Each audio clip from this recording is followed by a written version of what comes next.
In my last theory, I talked about who I think Patient 46 is using all of the evidence we have, and I came to the conclusion that Patient 46 is Elizabeth in the body of the game equivalent of the 4th Charlie bot. I recommend watching that video if you haven't already, because in this video we're going to be going over Vanessa. See, I talked in the last video about how Patient 46 is manipulating Vanessa, but Vanessa is a very interesting character on her own, and her relationship with Patient 46 just enhances the intrigue. So today we're going to go over all the reasons why Vanessa and Vanny are the same person, because for some reason still not everyone believes that, and we're going to go over Vanessa's connection to Patient 46, and how there also may be a slight connection to her and the disappearance of Glamrock Bonnie.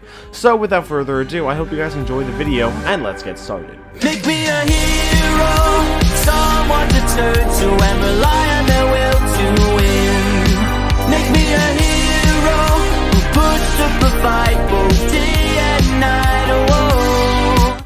The first thing we need to go over is why Vanny and Vanessa are the same person. I thought this was immediately clear when we first found out the guard's name is Vanessa, but somehow some people still don't believe that they're the same person. However, they absolutely are. Honestly, I think the fact that Vanny's name is literally Vanessa Bunny is enough, especially since it's even called out in the game. It's like how in Bendy they literally blatantly tell us the lore, but there's still some people who deny it. I don't really get how. I think the really definitive evidence that Vanny is Vanessa comes from the retro CDs and the FNaF AR emails. In the CDs, it's made extremely clear that Vanessa is possessed by Glitch Trap. Vanessa says at some point that, "I can't talk about this.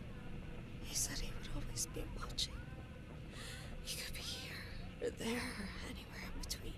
This fits the idea of the reluctant follower, who is Vanny, and they are obviously a reluctant follower, not wanting to be Vanny, but being forced to by William, being manipulated by William. This is also supported by the FNaF AR emails, which outright state that a character named Ness is trying to induce self-compliance, meaning she's trying to make herself go follow someone's wishes. In an email about birthday packages for each employee, Vanessa's request is a bunny-shaped cake. Bunny-shaped, huh? And there's emails about her asking for help, meaning it's very clearly a split personality situation. She even buys fake fur to make a costume, which is very clearly referencing the Vanny costume. And we know this is the actual Vanessa because she requests a transfer from one security job to another security job. And that transfer matches what we see in the retro CDs, where she leaves and stops going to therapy, leaving the rest of the tapes to be about Patient 46. There's also the fact that Lewis is mentioned in the retro CDs, and Lewis is the one who constantly messages Ness. What bothers me about what I read is that the messages you're getting seem very manipulative in nature. Do you know who I'm talking about? I get a lot of messages from friends. I like when Lewis writes to me. He's funny. Vanessa is Ness, and Ness is Vanny. It's that simple. There's also the fact that the duffel bag about the new head security guard is on the path to Vanny's hideout. I'm gonna check what that was. New hire summary. Head security guard, no prior qualifications, internal name withheld. What? Huh. That's weird. One of the scrapped features in Security Breach was the Vanny meter, which would fill up as you stay in one place for too long, and when it fills up, Vanny comes after you. However, there was also another scrapped feature called Survival Mode. In Survival Mode, Vanessa would actually spawn in the prize counter security office at 1 AM, but if the Vanny meter fills up while she was there, Vanessa would actually transform into Vanny. It doesn't really get any more obvious than this. There's even the character of the daycare attendant, who is literally a split personality character, one side good and one side bad. It's even the sun and the moon, and spiritually, rabbits actually symbolize the moon in some cultures. Vanessa is absolutely Vanny. I honestly see this as a fact, and I don't think there's really anything that can change my mind on that. What, the fire ending? The fire ending is so easy to explain away that I don't understand why people still use it as an argument. Vanessa is tethered to the Pizzaplex, which is the entire point of Princess Quest. We, as Cassidy, are saving Vanessa, setting her free, destroying Glitch Trap and freeing Vanessa's mind.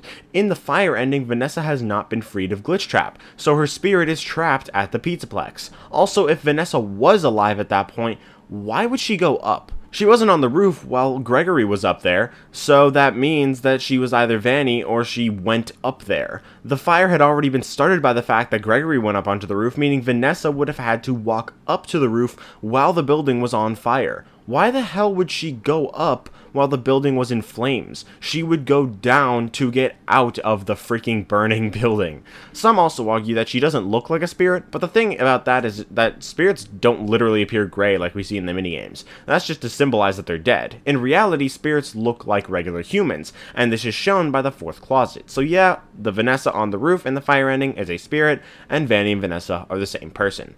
However, Vanessa might not only be herself. Let me explain. In the last theory, I of course discussed Patient 46, and how I think it's most likely Elizabeth in the body of the fourth Charlie bot is Patient 46. One of the pieces of evidence for this is how Vanessa's backstory is about her supposed father Bill manipulating her into saying bad things about her mother in order to gain custody of her in the divorce. Bill is short for William, and since Patient 46 is female, this has to be the backstory of Elizabeth. Patient 46 is manipulating Vanessa, so this seems to be a fake backstory that was issued by Patient 46, meaning that Patient 46 is likely Elizabeth. However, what I didn't mention in that video was that Vanessa actually seems to be sensitive about the situation, emotional. It's very clear that this is the backstory of Elizabeth, so why would Vanessa have real feelings about it as if it's her own memory? I know your mum after she lost the custody case. I was supposed to be a good girl. Do you see what I'm getting at? Felix the Shark was a really interesting book because it contains scrapped stories, but ones that actually have connections to other areas of the series. Felix the Shark is about an abandoned water park, and a story in Tales from the Pizzaplex book 4 called Submechanophobia is about a water park that shut down years ago and recently opened back up again to feed off the success of Freddy Fazbear's Mega Pizzaplex. This water park even has a few shark animatronics. The Scoop is about a kid who went missing 17 years ago at a place called the Sideshow Snack Shack, which got it shut down. Then someone finds the body of the kid. This also connects to Submechanophobia, where a kid went missing over 20 years ago and someone finds out and discovers the kid. Both stories have people praise the main character for finding this kid so long after they went missing. A snack shack is also mentioned in the second story of Submechanophobia, Animatronic Apocalypse. And finally, You're the Band. You're the Band is the most heavily debated story of Felix the Shark because it's very clearly meant to be a part of the Stitch line, but the fact that it's scrapped leads many people to question the information it provides. Like maybe it was originally supposed to be part of the Stitch line and maybe it was scrapped because it contradicted things, or it still is a part of the Stitch line but it just doesn't fit with other certain things, or maybe it just didn't fit in any specific book of the series and Scott just didn't want to include it anywhere, so maybe he just included it here. However, all in all, You're the Band is actually a great story. The main character of You're the Band is a single mother named Sylvia with a 7-year-old son named Timmy. Timmy's 8th birthday was coming up, and recently he'd randomly gotten really into Freddy's, even though it had last been opened about 30 years ago. So Sylvia decides to get Timmy a Freddy Fazbear mask from online, and it was really vintage and the seller was kind of sketchy, but she got it because she knew it would make him happy. When it arrived, she found it was pretty filthy, but Timmy loved his new mask. However, he began acting a bit strange. A weird dude in his early 20s named Mike started sneaking around their house as well, and it turns out that he was the security guard at the old abandoned Freddy Fazbear's Pizza, and the Freddy Fazbear head had gone missing.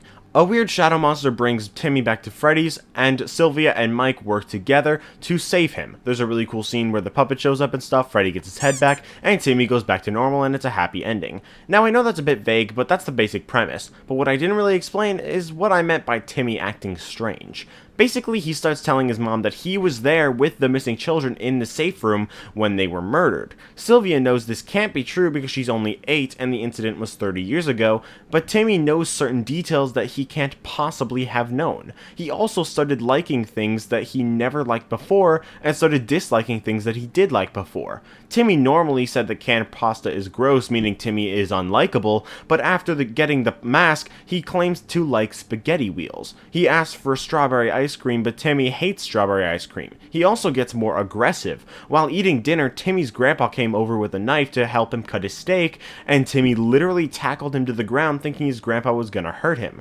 Basically what happened was that the mask Sylvia got him was the original Freddy Fazbear mask, obviously, that still contained the spirit of Gabriel, and when Timmy put on the mask, Gabriel's spirit transferred into him. It's important to remember that Timmy was still Timmy, but Timmy had just had the memories and some likes and dislikes that Gabriel had. So how does this connect back to Vanessa? Well, she gives the backstory of Elizabeth, and given her emotional reaction to the backstory, it seems like, at least from her perspective, it's her own backstory, even though it's clearly Elizabeth's. It's a memory for her.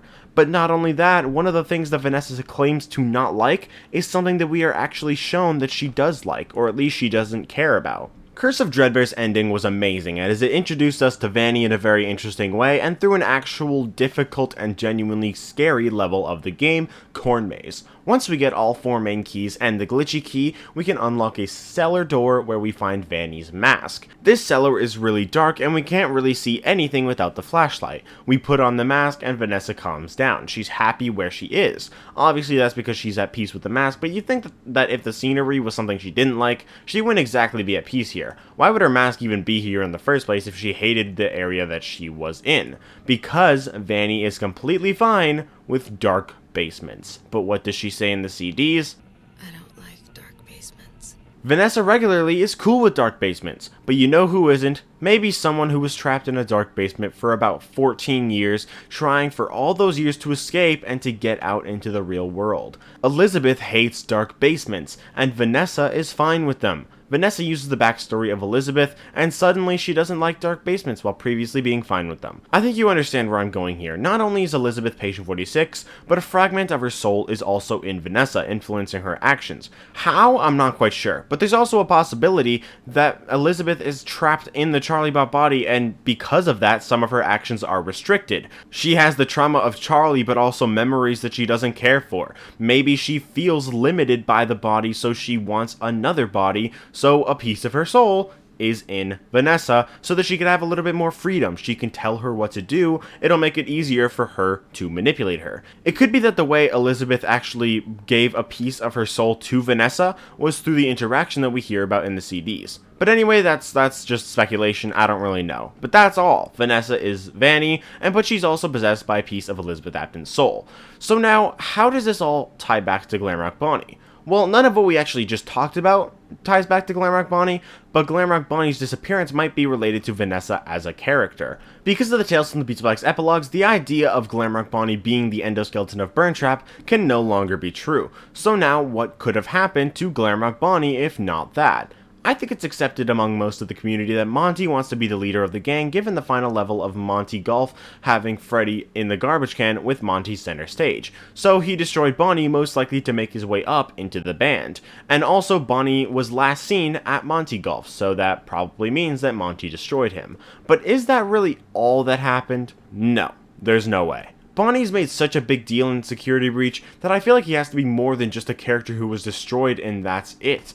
There could have been a way simpler explanation than that if that was all that it was, so Glamrock Bonnie must have an actual role. So what is it? One of the most interesting parts of Security Breach is the endo section, because there's so many rooms and so many images on the doors and stuff that there is most definitely lore there that we haven't found yet. Around April of last year, I made a video going over a couple things that we may have missed in the endo rooms. What is interesting about the rooms is that they contain objects that actually apply to the different doors around the area. When we first enter the endo rooms, the door has an image of an endoskeleton holding a balloon, and next to the door is a balloon. Further down, we see a door with a dude running away from an endoskeleton, and the endoskeleton chasing after him. This guy also wears a blue hat. After opening this door, this endoskeleton ends up chasing us, and there are also shelves next to the door with a bunch of blue hats, just like the guy wears. After this, there's a door with a girl celebrating her birthday, and there's a staff bot next to the door with its head in the cake. The images on the doors are related to their surroundings. One of the more interesting doors is the one that shows a little girl in a bed.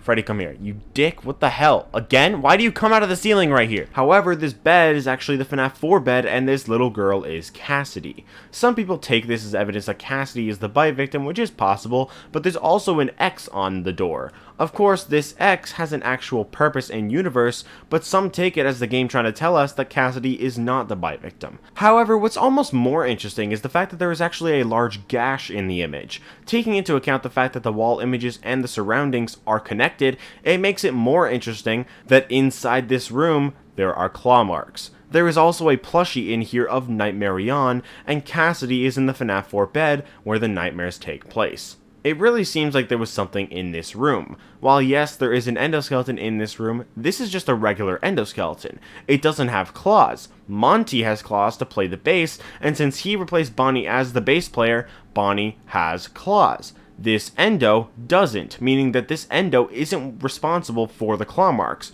So there was something in this room, but what was it? Is it possible that after Bonnie was destroyed, what was left of him was actually taken down into these endo rooms by Vanny? What if Vanny basically turned Bonnie into a monster, one similar to the FNaF 4 Nightmare animatronics or even the Twisted ones? Now, of course, this is all just speculation, but it's very interesting, and I feel like there's something here that we're missing. But what do you guys think? Do you think a piece of Elizabeth's soul is in Vanessa's mind similar to Gabriel and Timmy's mind in Near the Band? What do you guys think happened to Glamrock Bonnie after Monty destroyed him? Let me know in the comments, and if you did enjoy this video, make sure to leave a like and subscribe, and I'll see you all in the next video. Bye, guys! Oh yeah, is Vanessa Michael's daughter? My next theory will be all about remnants, so stay tuned for that video to find out if Vanessa being Michael's daughter is possible.